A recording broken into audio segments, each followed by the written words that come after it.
It was supposed to be just a hug. A way out. A moment of escape from the chaos that had swallowed her world whole. Claire's heart pounded as she weaved through the crowd on the steps of the city hotel. Her ex-boyfriend, aggressive, unrelenting, was behind her. Again. He'd promised to leave her alone after the restraining order, but promises meant nothing to him. Not when his pride was wounded. She scanned the lobby. Security was too far. She had seconds, maybe less, then she saw him, tall. Composed. Sharp black suit.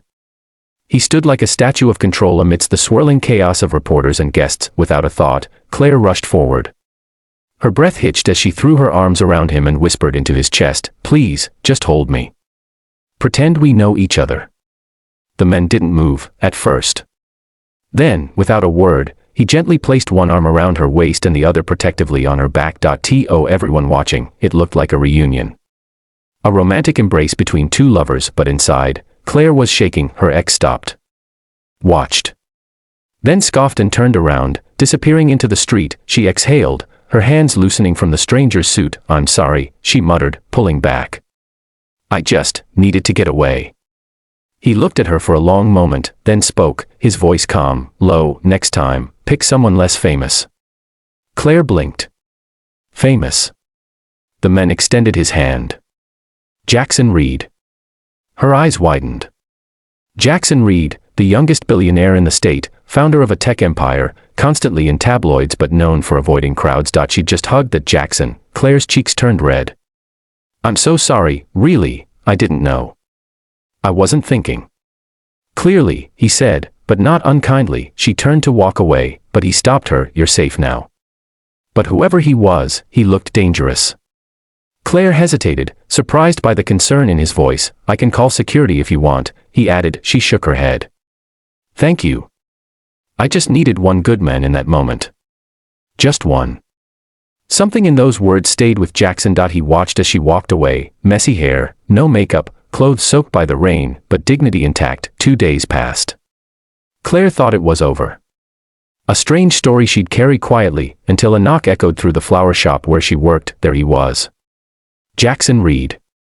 In her world now, among roses, not robots. "You forgot something," he said, holding out a folded scarf she hadn't even noticed. She dropped. She smiled awkwardly. "You didn't have to come all the way here." "I wanted to." Claire glanced at her boss, then back at him. "Is this about the other night?" He nodded. "You trusted me. That doesn't happen often."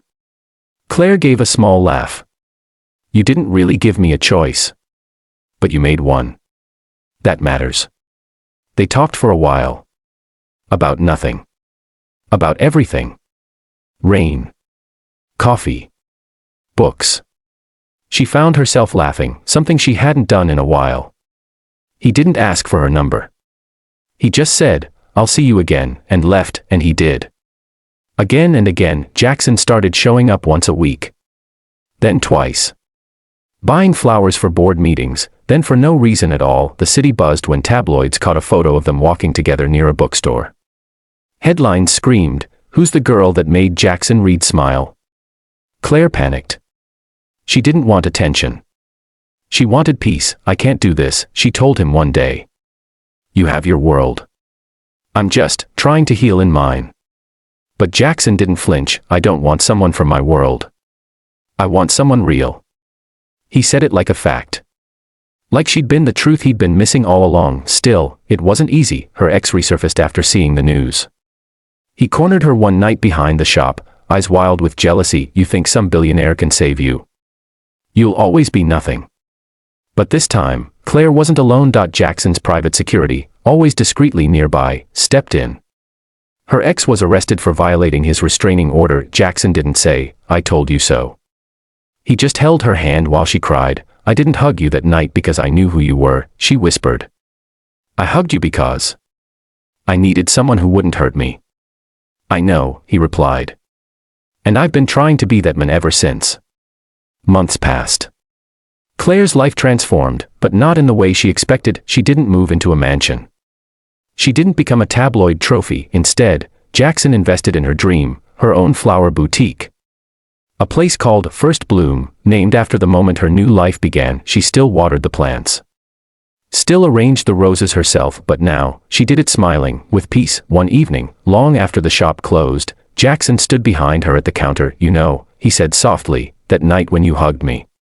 I was coming out of a meeting about firing half my staff. I'd just lost my mother. I felt cold." Claire turned, but in that moment, he continued, "When you held me like you knew I could protect you, it made me feel human again." She placed her hand over his. "So maybe I didn't just save myself that night," she said. "Maybe we saved each other." And in that quiet shop, surrounded by petals and memories, the billionaire and the girl who once ran from fear finally found what they'd both been missing.